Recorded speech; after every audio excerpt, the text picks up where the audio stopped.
Jerubin, sa magandang mong introduction. Magandang gabi po sa ating lahat. Sa totoo lang po, nagagalak akong nandito ngayon. Kasi today, ang unang araw ng ating prayer meeting sa taong 2026. Okay? Ibig sabihin, bagong taon, bagong pag-asa. Diba? Dapat nakaliti tayong lahat.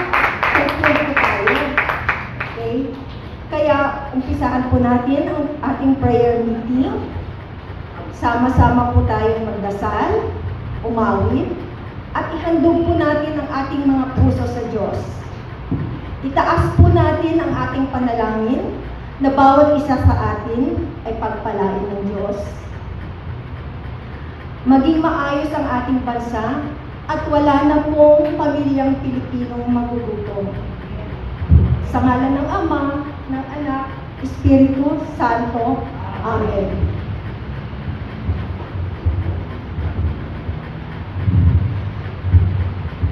Ama, kami po ay dumudulog sa iyo upang humingi ng iyong awa at grasya.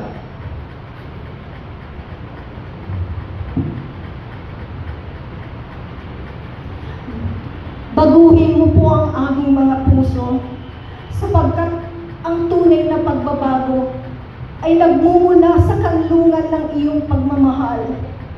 Hindi po ito nagmumula sa aming sariling kakayanan.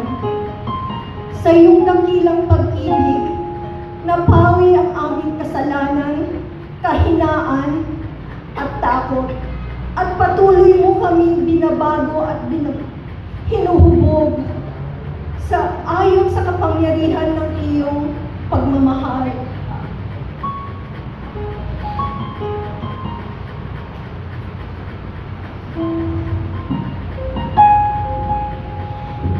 Hangad po namin mapalapit sa iyo. Magtitiwala po kami at magtsatsaga na makamit namin ang mithiin.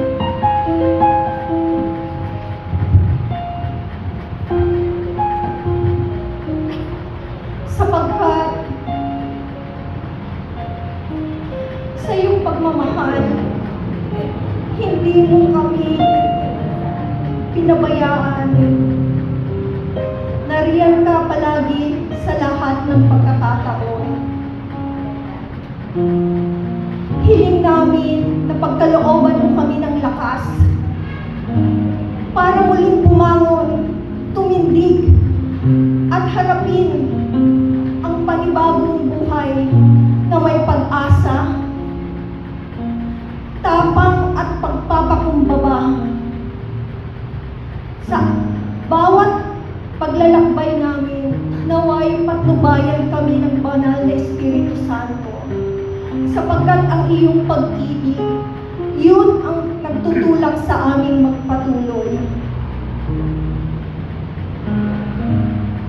Nais po namin ng personal na relationship sa iyo, Ama. Hindi lamang sa kaalaman, kundi sa personal na karanasan.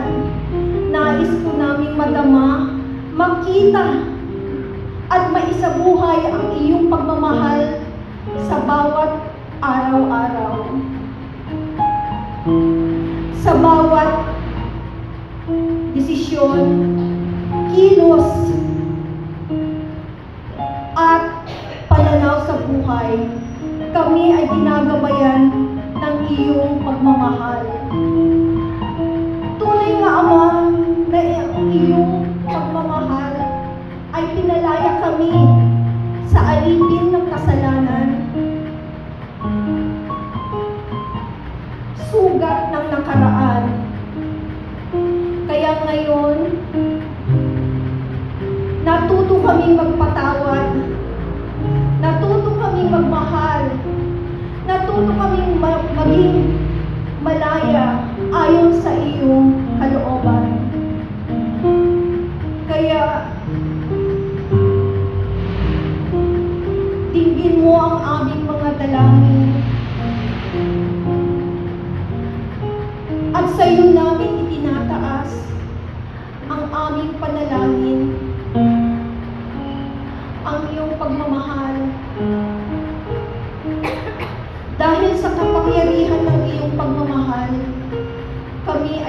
binago.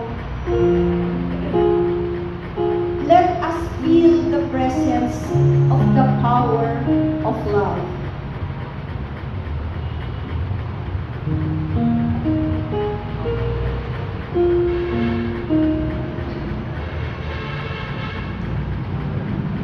Let us feel the presence of power of love.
pinasasalamatan ka namin sa aming buhay. Sa bawat araw na gumigising kami, pinagpapasalamat namin ang aming mga buhay sapagkat nagkakaroon kami ng pag-asa. Kung ano man ang maling nagawa sa nakaraan, ay nagkakaroon po kami ng pagkakataon baguhin sa kasalukuyan.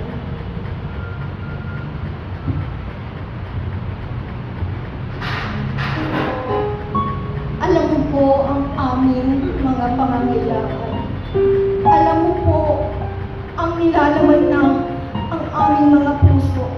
Hindi man kami bumanggit o humiling. Ito ay binibigay mo ang aming pangangailangan.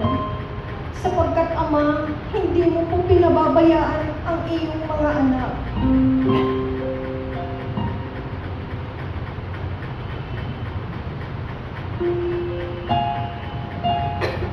Sa bawat araw-araw, ipinakikilala mo ang iyong pagpapala sa lahat ng bagay.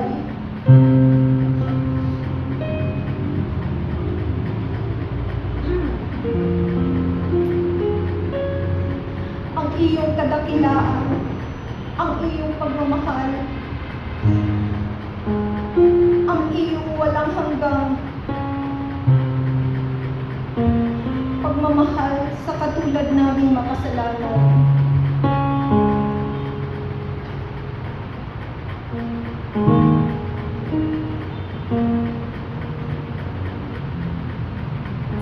Kaya, marapat lamang na kung ano man ang papuri at pasasalamat ay aming ihandog sa iyo. Papuri ang awit ng aming puso.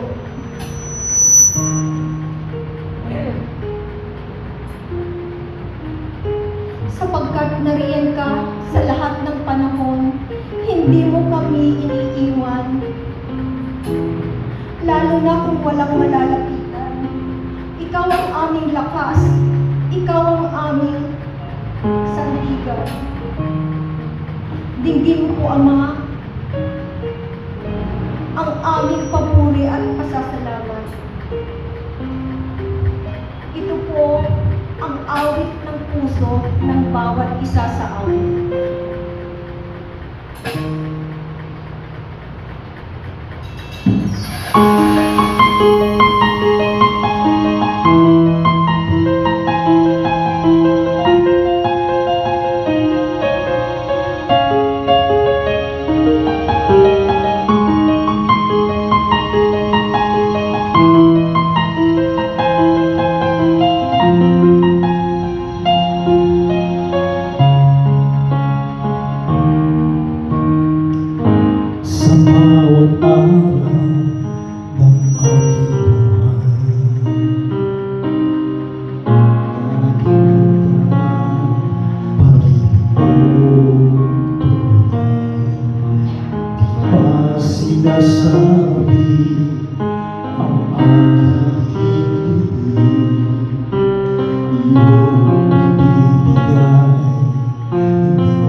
puso ay makasama ka sa paraiso mo. Nasaktan ka ba? Doon ang ligaya ay walang hanggan. Ang mga buhay ahalin handang tuwa.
Ama, kailangan ka namin. Hubugin mo po ang aming mga puso. Sapagkat ang aming mga puso ay sentro ng aming mga desisyon, damdamin, at pag-iisip. Alisin mo po ang galit, ganid, selos, at kasamaan. Linisin mo po ang aming mga puso at gawin mong kaiga-igaya sa iyong pananaw. Hangad naming mamuhay ng tapat at may integridad. Subalit, patuloy po kaming nadadapa. Paulit-ulit na nadadapa. Pero sa iyong grasya at pagmamahal, darating ang araw, makakamit namin ang mithiin na maging kawangis ka. Itinataas namin at sinusuko ang aming mga buhay. Kung meron mang bitak sa aming pagkatao, hulwahin mo at hubugin mo. Kung meron mang sakit na aming mararanasan sa iyong paghubog, magtitiwala kami sa konsolasyon na ito ay kakabuti namin. Minsan hindi man namin maintindihan. Subalit nandiyan ang krus na nagpapaalala sa amin.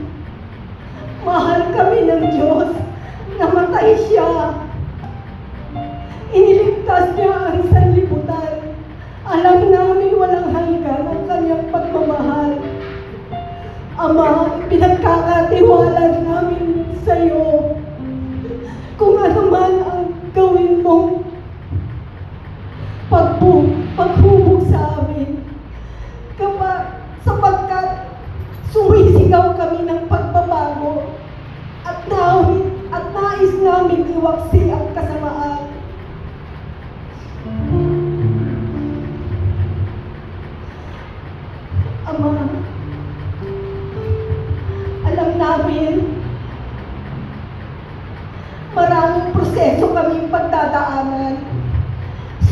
langit. Pinapakubayan namin sa iyo upang malinaw ang aming layunin at kabuluhan sa buhay. Alam namin, darating ang panahon, matatapos din yan ang proseso. Kami ay magniningning. Tila isang hiyas na higang na diamante sa iyong pananaw. Kaya ito po ang aming dalangin. Sambit ng bawat isa sa amin. Change my heart, O God.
Espiritu Santo,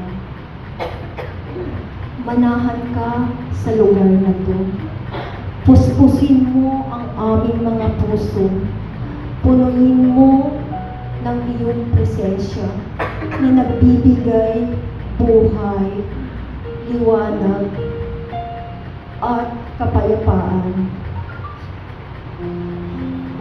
Kami ay uhaw sa iyo, ang iyong apoy na naglilinis, ang iyong hangin na nagbibigay buhay, ang iyong liwanag na nagtuturo ng daan. Itinataas po namin ang aming mga kahinaan, ang aming mga tanong, ang aming mga sugat, sapagkat hindi po namin ito magagawa ng kami lamang. Dahil sa iyong pagkilos, Banal na Espiritu Santo, ang aming saradong puso ay muling magbubukas. Ang aming takot ay mapapalitan ng tapang. Ang madilim ay magliliwanag.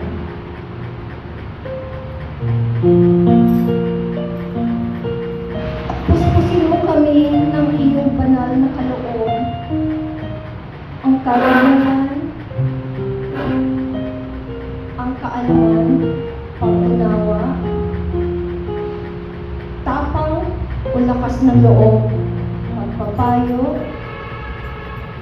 ang banal na takot sa Diyos, at ang higit sa lahat, ang iyong walang hanggang pagmamahal. Pagpalain mo po ang pagtitipon nito, naway lahat ng aming mga panalangin,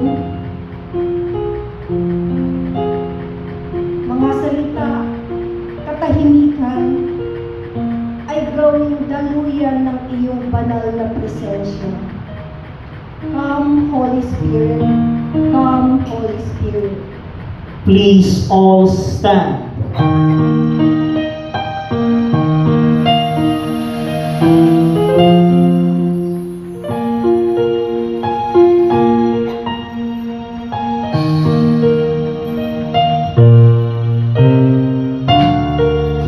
Come, Holy Spirit, I need you.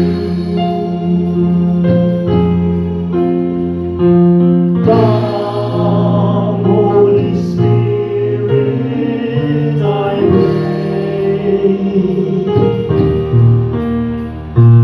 Come with your strength and your power.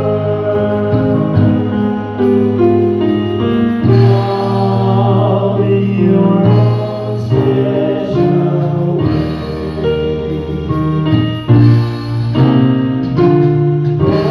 Come like the spring in the desert.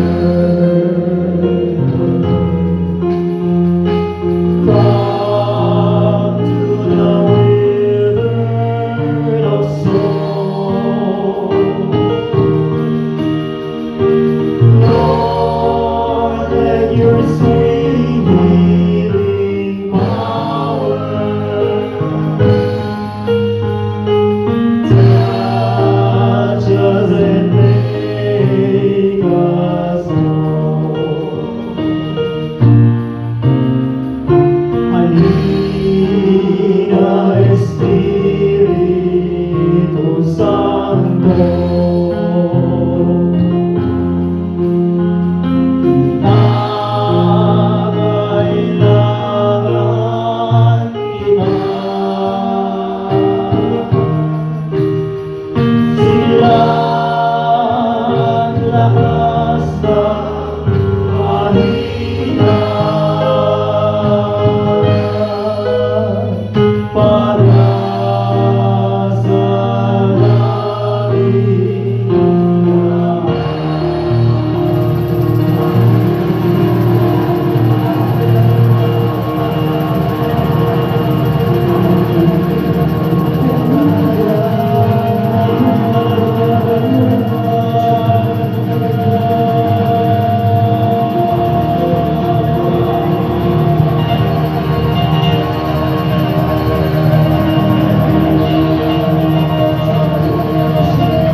kalakasan, kabanalan,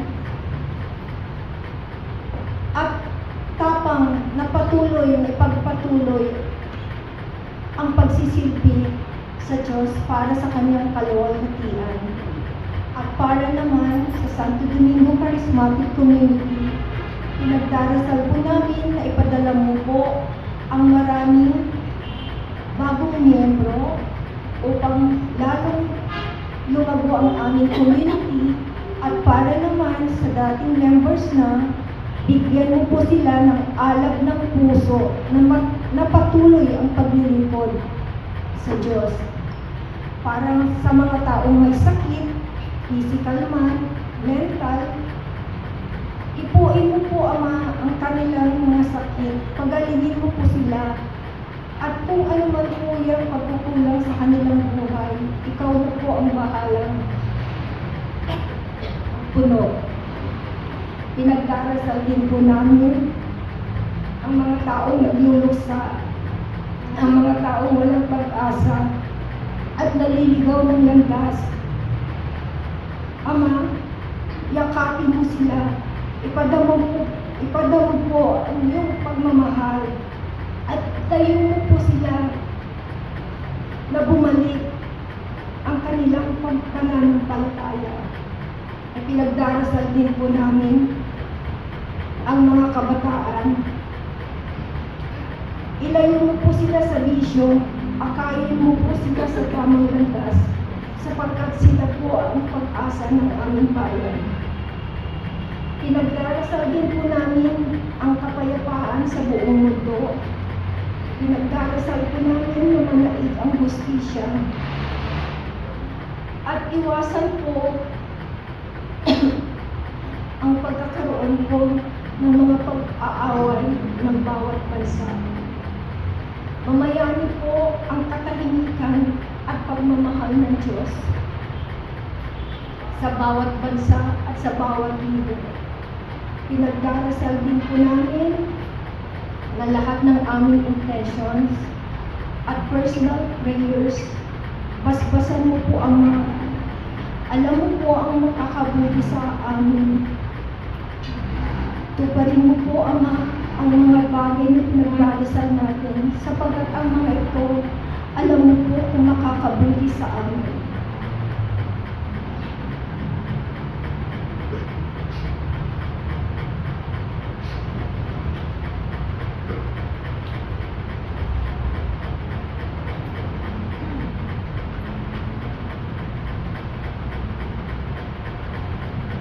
Salamat po sa pagdinig mo sa aming mga panalangin. We are grateful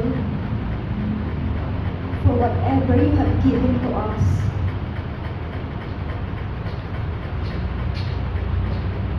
Whether happiness or sorrows, high or lows, as we know, there is always a lesson we can learn from them to become a better person, to become a better version of ourselves in the eyes of God. We are grateful too for all the people around us. We are grateful for our family, friends, and those people who are instrumental in getting closer to God. In all circumstances, you made your presence felt, and you never abandon us. We are grateful too for our work, for our sources of income, because we have the means to provide our family. Bless our income to grow more, so that we can share more to our brothers and sisters by helping them. Bless. We are grateful to Father God for granting our petitions and prayers. For you know that it will good for us, whatever blessings that we receive, we can share to our brothers and sisters. Lord, words are not enough to say our gratefulness to you. We will always grateful for all your unlimited blessings. And we always say to you above all, thank you, Lord.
As it was in the beginning, is now, and will be forever. Amen.